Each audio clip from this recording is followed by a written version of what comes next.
next case on the docket is Martin County Conservation versus Martin County and Department. Mr. Grosso. Thank you, Chief Judge Hawks, members of the panel. May I please retain 4 minutes for rebuttal. My name is Richard Grosso. I'm with the Everglades Law Center. I'm representing the appellants, 1,000 Friends of Florida and Martin County Conservation Alliance. Your Honors, this case is about how comprehensive plan language ought to read under the statute. Mr. Grosso, before we get into the merits, let's touch on standing. Yes, sir. I think you'll agree that standing to appeal an administrative order has a different standard than the standing to join in the administrative action itself. Yes, Your Honor. And you are, in your brief, have relied heavily on the Homosassa case.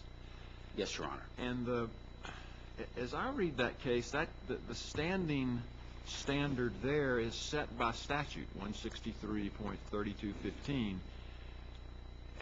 And it's a very different standard than 12068. Your Honor, I don't know that I would agree with the very different part of that. The reason we think those cases are instructive is those cases are interpreting the aggrieved or adversely affected standard that comes into play for enforcing comprehensive plans through development orders. Agreed or adversely affected. We would submit that that is quite analogous to the adverse effect standard under 12068. But the statute there talks about the adverse interest may be shared in common, but it must exceed in degree the general interest in the community. Yes, sir. None of that law, why should that law be applied in the situation here? Because of the nature of the kind of case this is, the nature of the statute that's being enforced here, Your Honor. This is a comprehensive plan case. This is a Growth Management Act case. What is an adverse effect should spring from the nature of the case, the nature of the interests supposedly protected by the law, the nature of the interest protected here. The reason those cases are analogous here comes into play under the associational standing doctrine. It's clear that in the context of enforcing land use or environmental statutes, organizations that represent members who may use and enjoy areas that could be impacted, organizations whose members have a history of expending time and effort to protect areas that could be adversely impacted by governmental land use or environmental decisions have standing under the associational standing doctrine. That's why those cases, Your Honor, I think are analogous. Did the lease define that? And then in our case, the Florida chapter of the Sierra Club, didn't it talk about associational standing? The Leaf case, Your Honor? Yes, it did. And did it use the standard applied in Chapter 163? No, sir. It was not a 163 case. That was a Public Service Commission case.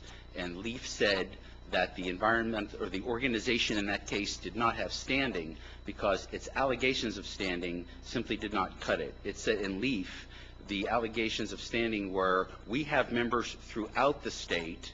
They could potentially be impacted by the siting of power plants one day somewhere throughout the state, and they're also all, or many of them are FP&L customers, and they could be affected that way. The breadth of that very tenuous link is completely different from a case here, where this is a specific county, Martin County. The rules that are at issue here, this is not, Your Honor, a site-specific land use change where we're changing the land use on that parcel of land, and you can easily determine a small range of people who would be adversely impacted.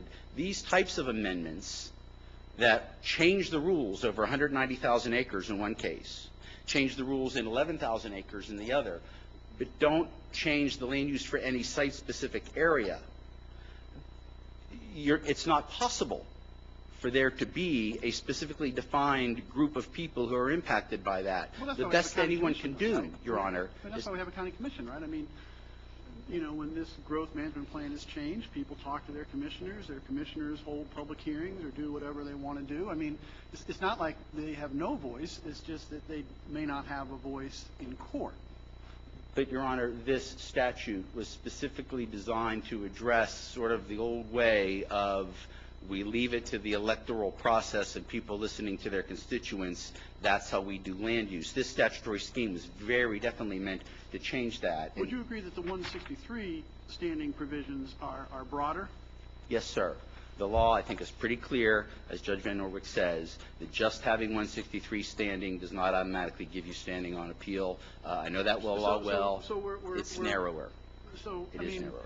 So what are the interests of the Thousand Friends of Florida that you think give them standing to under 120?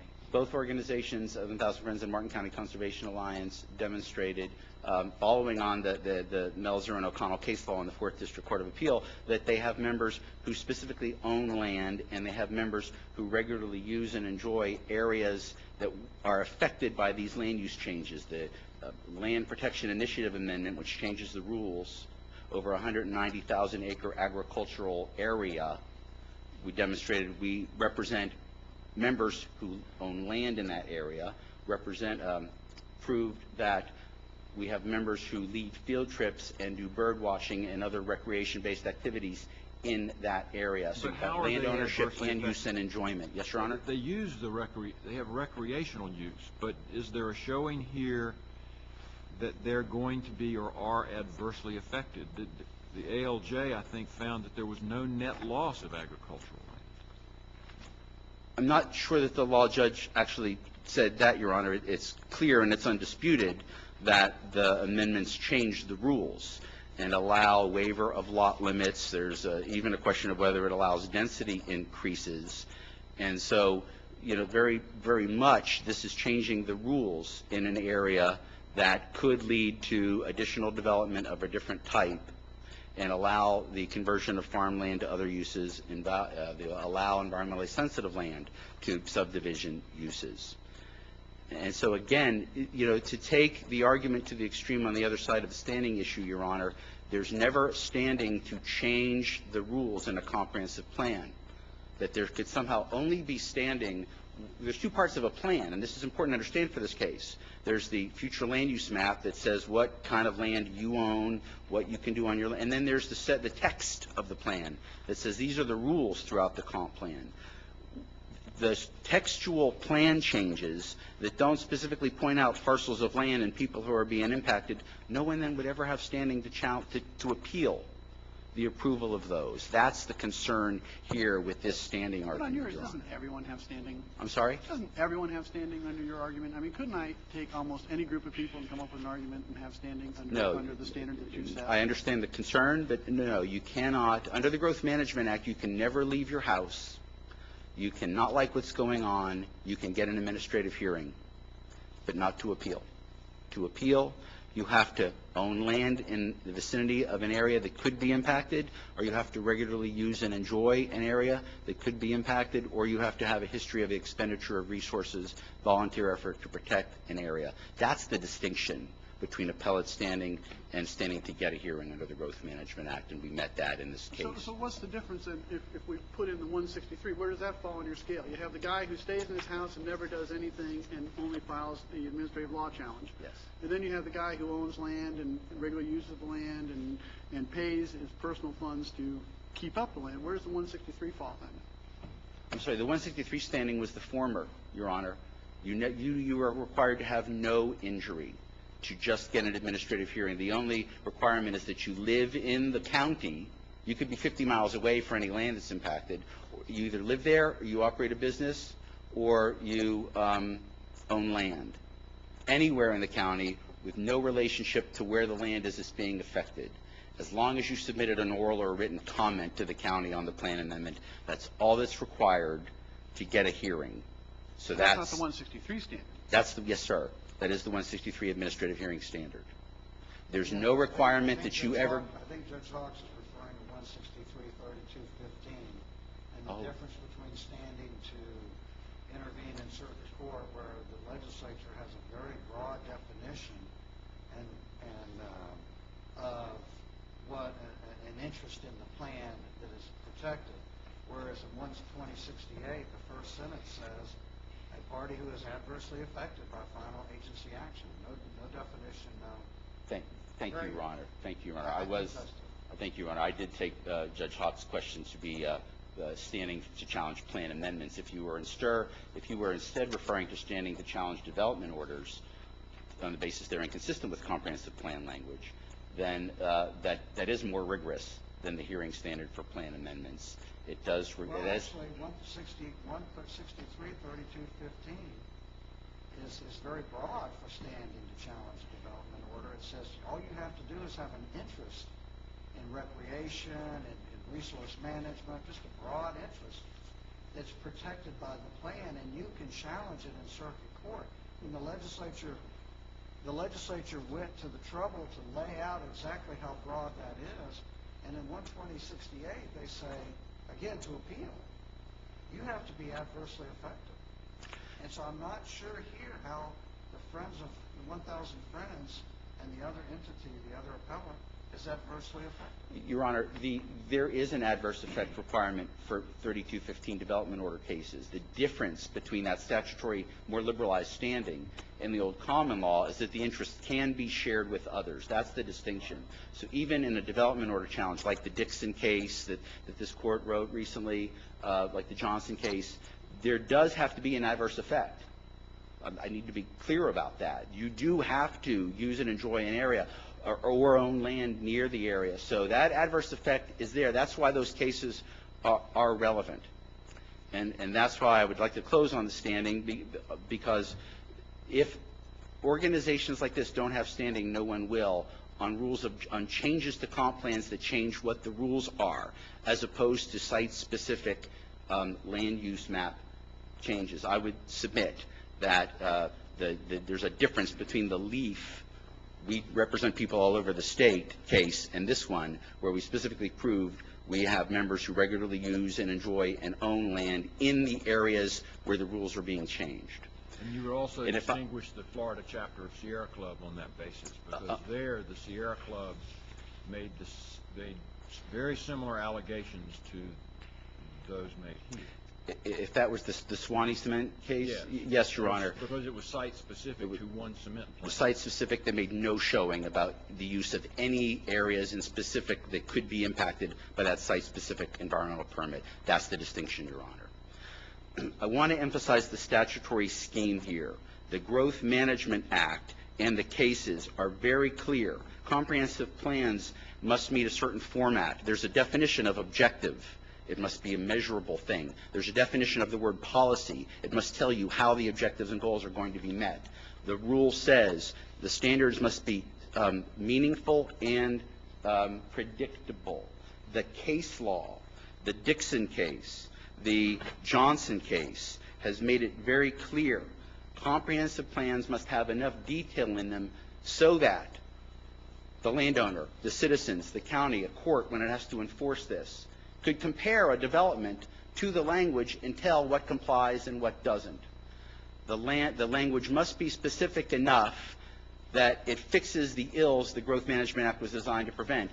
Decisions based on whim, inconsistent decisions, rules that were so flexible that we could tell you what they are when we grant the approval or deny the approval. The case law is so clear on that. The courts have really understood the integrity the Act places on specific language that controls a local government's discretion.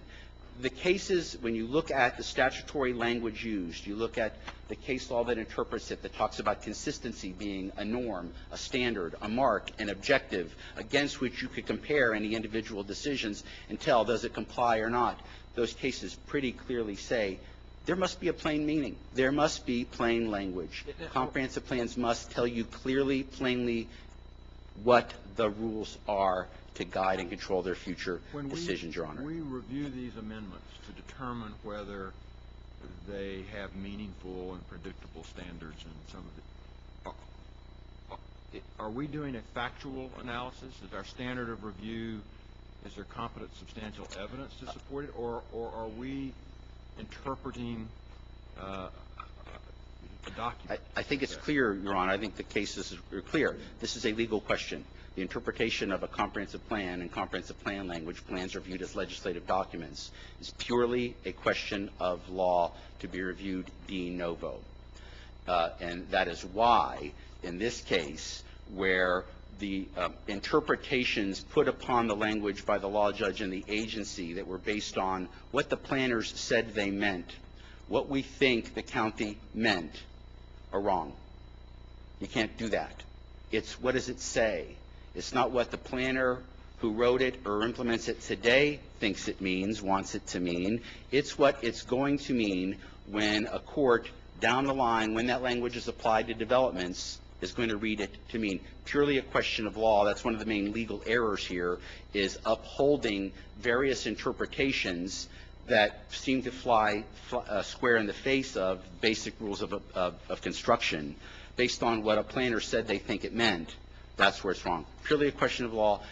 The agency final order upheld a lot of these based on the fact there was competent substantial evidence to support the factual findings, but they're not factual findings. We have asked this court to make no factual findings. We have asked this court to reverse no factual findings. We've asked this court to look de novo at the language of these amendments and determine that they fail to meet the legal standard for meaningful and predictable standards because in key respects, and we've briefed them, I will answer specific questions if you want, but in the key points, do you have to set aside land in order to get approved? Do you have to set aside land to protect the environment, or can you set aside land and still do other impactful land uses on it? We don't know. There's not a meaningful and predictable standard. What areas are appropriate to develop here, and then what areas do you have to preserve? We don't know as a result of these amendments. On all of these key points that we've raised, the answer is we'll define those terms. We'll tell you what the rule is when we grant or deny planned unit development approval. I don't need to go too much into the case law, but it makes it so clear that that whim, that decision-making based on criteria that are not in the four corners of the plan is absolutely violative of this entire statutory scheme. The interpretations used by the agency to say that these plan amendments pass muster will not pass strict scrutiny when that language is applied to development orders later. Because they supplied words. They ignored words in many cases. And you simply can't do that. That won't, to say, well, this is what the agency thinks it means, this is what the county planners say it means. Can you give an example? I know you briefed it. Can you talk a little bit about what you consider to be arbitrary and vague provisions? Yes, Your Honor. There's a policy that says no development will be allowed on unique, rare, or threatened habitat that is critical to the protection of a species. Not defined whatsoever. If I'm a landowner, that could be applied to say you can't build anything there. If I'm an advocate for protecting wildlife, I might want the land to be protected. Either taking or a Burr-Harris claim, but obviously I think your concern, if I may so presume, would be on the other side, and that is a landowner comes in and the county says, no, we don't see any rare, endangered, or threatened species. We don't see any habitat of any value. Grant the development. That's your concern. We think the rule should be clear for all, yes. And so the point, how would that provision, for example, in your opinion, if the county was trying to accomplish the goal that I think the language indicates, how do you think it has to be written? you define it. You say the following areas in a map that's been adopted are the areas we've designated as critical to support species. Or you define the term, or you borrow a term, say, from the Endangered Species Act. This is a very specialized thing, critical habitat for wildlife species. You don't say, we'll use the dictionary on a very specialized, scientifically charged thing that's defined in a federal law, but we've said we're not going to use the federal definition. And there's maps out there that we can resort to, but we haven't adopted them by reference. They've not been made part of the ordinance. So maybe we'll use those maps, maybe we won't. A landowner should be concerned about an overzealous application. An environmental advocate should be concerned about a lax application. Nobody knows the rules until the applications are acted on. That's the problem. That's one big example. 190,000 acres. Yes, sir? You only have a minute. I'm sorry. I just wanted to let you know that. Am I into my rebuttal time as well? You have a minute. I'll save my one rebuttal moment. Thank you.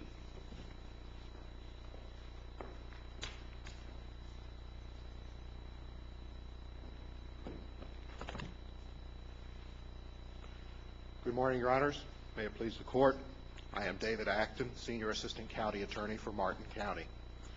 With me this morning are Mr. William Hyde, Gunster Yoakley, on behalf of the interveners in this case, and sitting behind us, Mr. Shine, Richard Shine, Assistant General Counsel for the Florida Department of Community Affairs. Mr. Hyde would like to address the Court during the final few minutes of our oral argument this morning, as well as my argument to you now. We hope to allocate it about 15 minutes and 5 minutes, if the Court will allow us.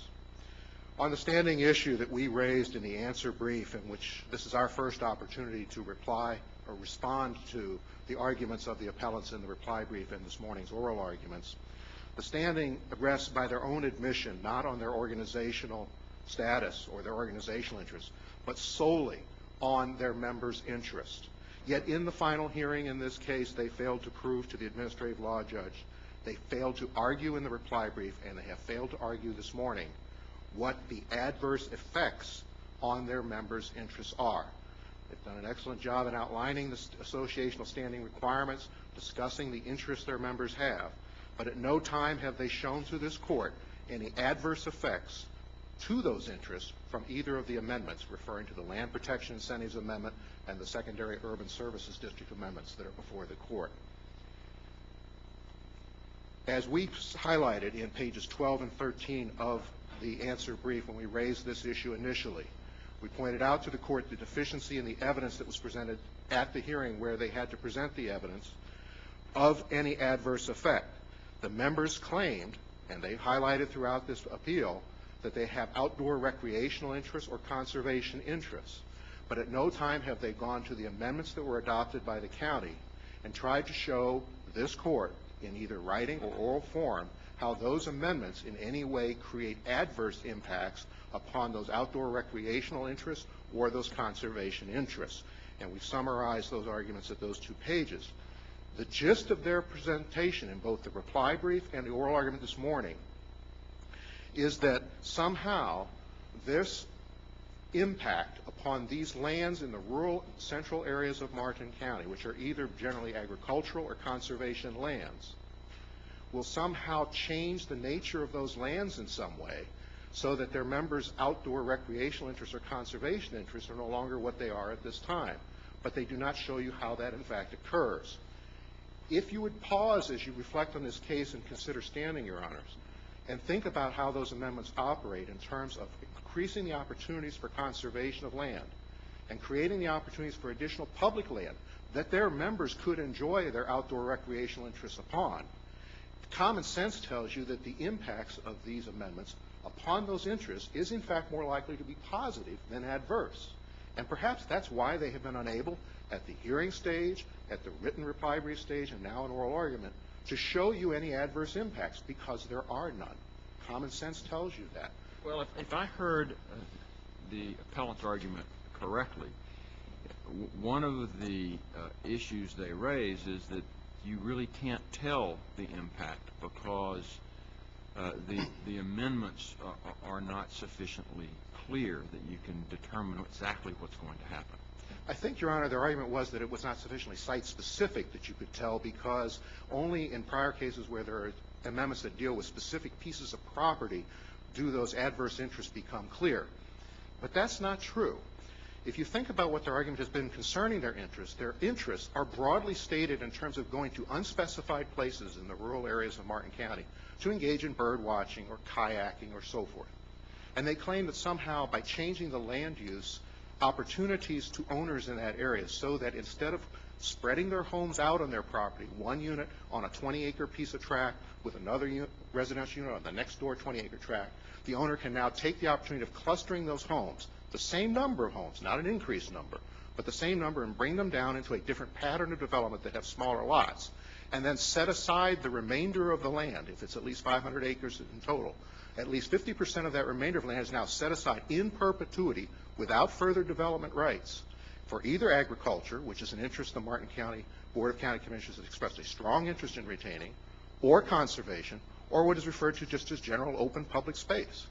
So those interests that they have shown in their testimony that they have in engaging in this type of activity in the rural areas is going to be preserved by this amendment and enhanced by this amendment if landowners use it as the opportunity for, instead of spreading their homes out, clustering them on a smaller piece and preserving the rest of the land.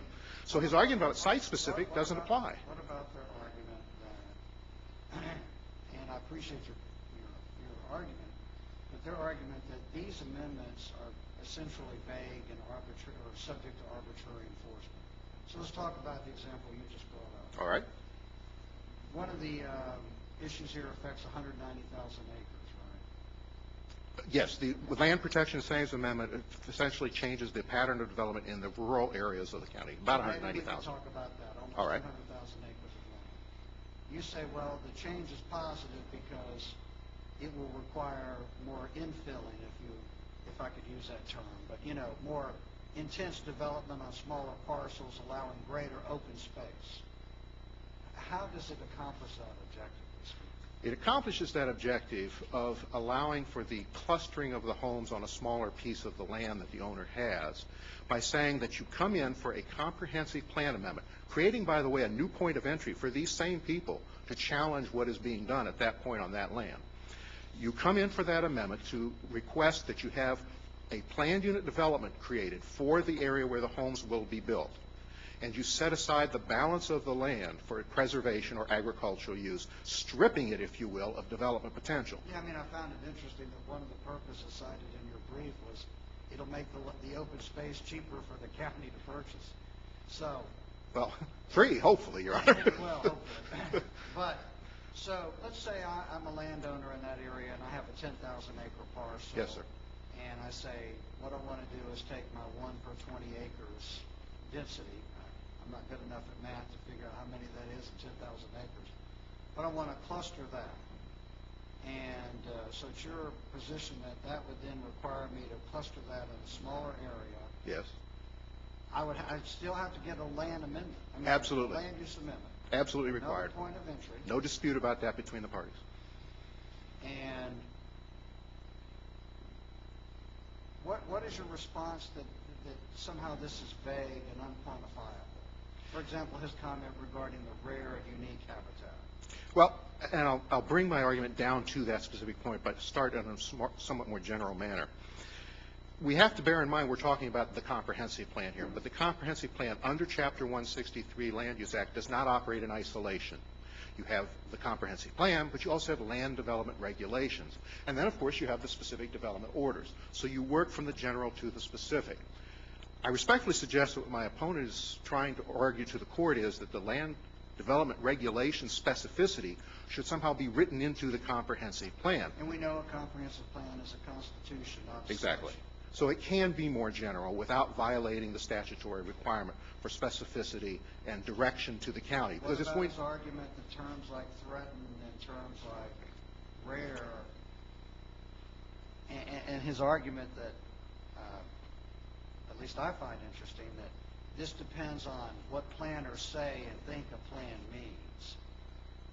What do you say to the argument that that's vague and that you haven't used environmental terms that are sort of used in the industry? Well, we have to actually use the terms that are used in the industry, but those terms in some other federal or state acts where you need to give that additional specificity, as the county can and would arguably do in the land development regulations, the more specific requirements that the act contemplates we adopt in fulfillment and furtherance of this plan, we'll get to those definitions to define whether we are referring to the same definition that this federal act or this state act or perhaps some other definition is what we intend to use. And again, because ultimately the implementation of that policy, whether it's in the comprehensive plan of land development regulation, will be through a development order requiring another comprehensive plan. These landowners, if they have standing, or other affected landowners who are adversely affected, can challenge those definitional requirements and the application of them by both the planners and the legislative body, the Board of County Commissioners, on any of these parcels of property that attempts to utilize that. It is not necessary that we pick one of those specific definitions at this stage. What we have done is guide the development of those land development regulations through the general policies that are adopted here. And the county has said, for the first time, You can use a planned unit development type of approach for development in the rural area. That's prohibited prior to this amendment. You must, however, in doing so, strip at least 50% of the development rights off of that land in order to reposition it or repattern it on the rest of the land. You must give particular credence or significance to the environmental habitat criteria or characteristics of the land when you develop this planned unit development, and so on. And so in your view, it's crystal clear that there's no adverse effect for appellate standing. It's crystal clear that there's no adverse effect. There's no adverse, they're not an aggrieved party. They're not an aggrieved party, and as Judge Van Norwick referred to the Homosassa case, which is not this statute provision. It's Section 3215 challenging a development order's consistency with the comp plan, not 3184, the comprehensive plan amendments themselves. But the part of that case which I think is most directly applicable here, ironically, is in fact the dissent, and I'm sorry, I can't say the name correctly, Judge Pluce, I think it is? Pluce, excuse me, of the 5th District's dissent touches exactly on that point. The argument, not argument, judges don't argue, the statement in the dissent is the parties failed to show an adverse effect, essentially criticizing his brethren for saying that the majority opinion does what essentially Mr. Grosso is doing this morning. It addresses the interests, it addresses the plan, but it never gets to the adverse impact. There's a different It definition is. of 163.3215. It is. Would it be your argument that the appellant's arguments on standing is completely devoid of merit? The appellant's argument on standing fails to address the critical element of adversity, and therefore the case should be dismissed for lack of standing, and for that alone, as you did. So therefore, do you think it's meritless and subject to sanctions? I will leave that to the discretion of the court, Your Honor. I'm not going to suggest that necessarily this morning. If you do find, unlike what you found in Florida Wildlife Federation, which, by the way, was the case in which you held that the parties in that case did not show that their organizations had a business interest, and which essentially Mr. Grosso's clients are avoiding here this morning by saying, well, we're not claiming the organization's business interest, we're claiming the membership interest only, and therefore they need to show that adversity. We still think your ruling in this case would be as simple as it was in that case, where you issued a one-sentence decision in effect, and would suggest you could say here, for example, the appellants have not demonstrated a substantial number of their members' interests are adversely affected by the amendments adopted. Now, I will turn in a couple of minutes. I want to have used before I turn this over to Mr. Hyde. And Mr. Hyde, by the way, his clients are specifically interested in the other, well, referred to the other amendment, the Secondary Urban Services District Amendment, which is sort of a misnomer. It tells you where it operates, but not what it does. That's the amendment that addresses the expansion of utilities such as potable water and sewer service into the Secondary Urban Services District, and I'll let him touch upon that. But turning back to the Land Protection Incentives Amendment for a moment, the amendments were found by the administrative law, the interpretations of the amendments were found by the administrative law judge in findings of fact to be unreasonable, and he even went so far as to say in a couple of instances they were absurd. It is those findings that have been upheld by the Department of Community Affairs in its review of those findings of fact. And they are all findings of fact that are being challenged here, not conclusions of law. There was an attempt by appellants to convert 3 of the findings of fact to conclusions of law, rejected by the agency. But other than that, they're all findings of fact to which they took exceptions. But the agency rejected all of their exceptions in its final order.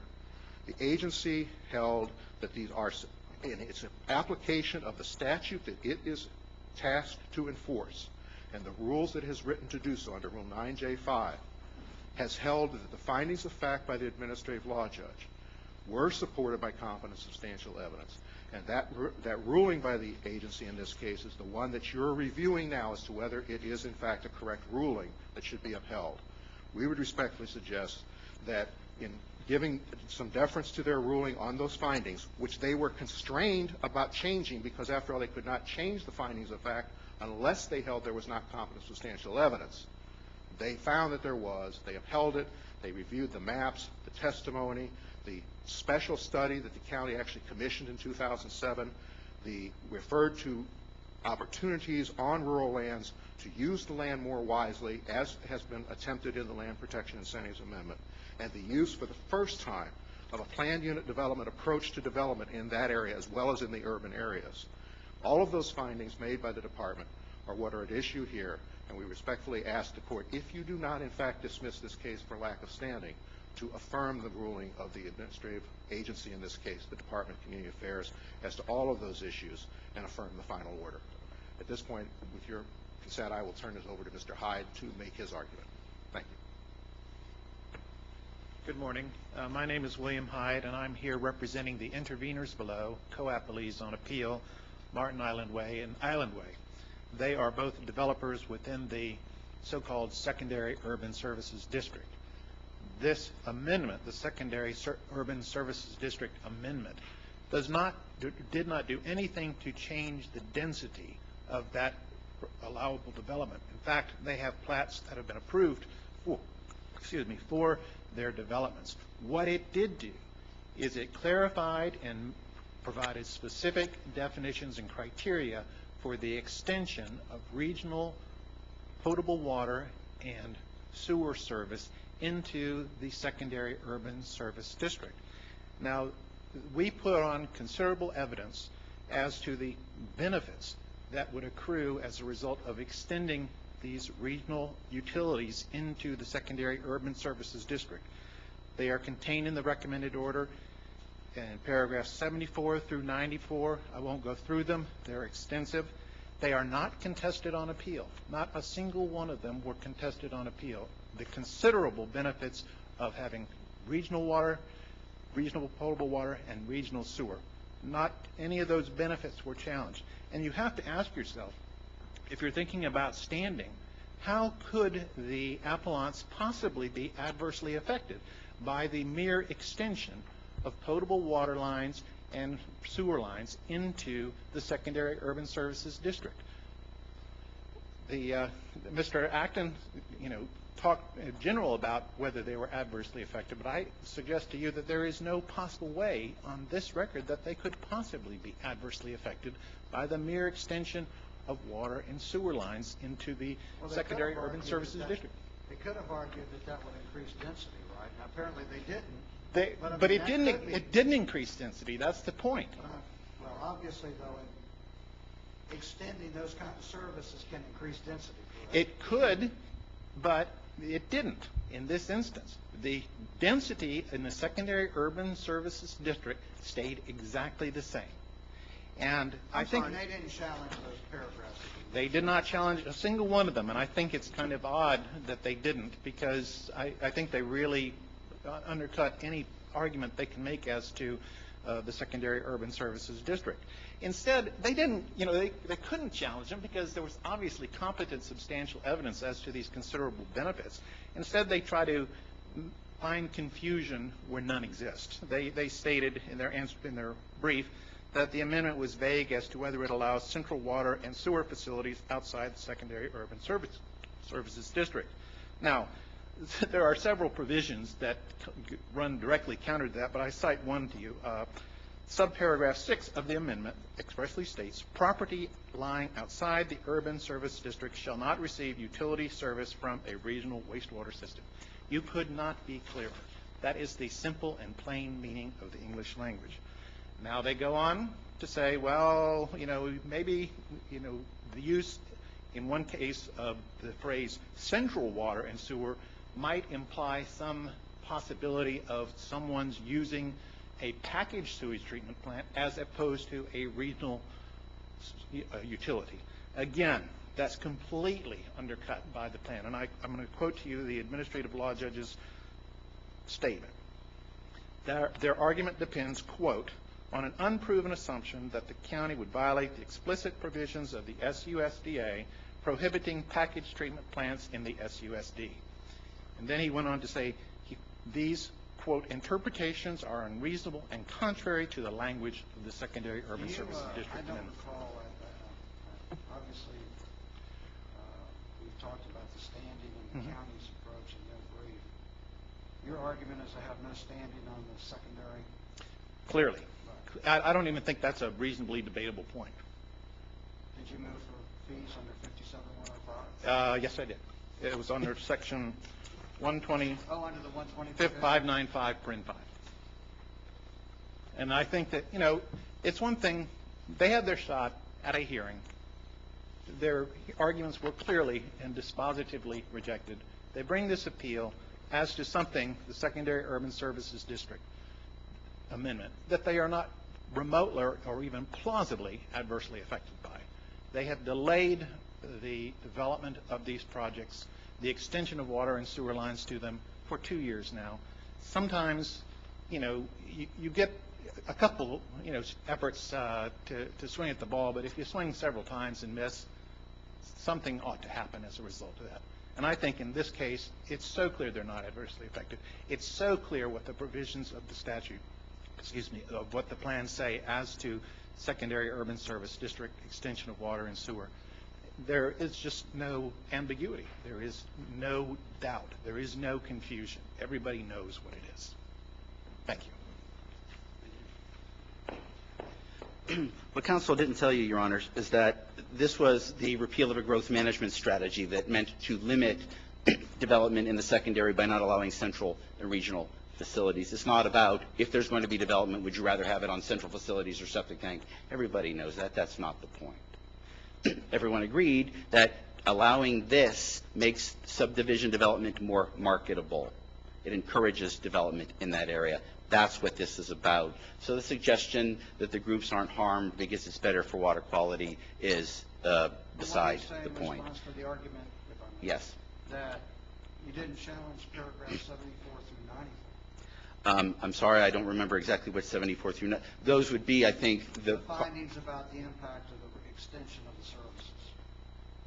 That's fine. You would, if development is going to happen, you'd probably rather have it on central facility than septic from a water quality, wastewater standpoint. You're talking more to the clustering. No, I'm talking about this one too, because allowing central facilities makes subdivisions more marketable. That's the point. It alters, it changes the growth management strategy that was heretofore in place. On the other provision, the suggestion that we brought a frivolous appeal when the policy says you're not allowed to do interim outside of the primary service district or the secondary. We say that means you can do it in the secondary. We're being told that's a frivolous point. Read the policy. It says you can't do package plants in the primary or the secondary district. They told the law judge that means you can only do them in the primary. It can't mean that. It doesn't mean that. Our argument is frivolous. It's the plain language of the ordinance. The argument that says, let's write rules that are so vague, we don't know what they mean, we don't know what the impact are, so nobody will have standing, that's the argument, Your Honor, that you've heard here today. Counsel, your time is up. Thank you.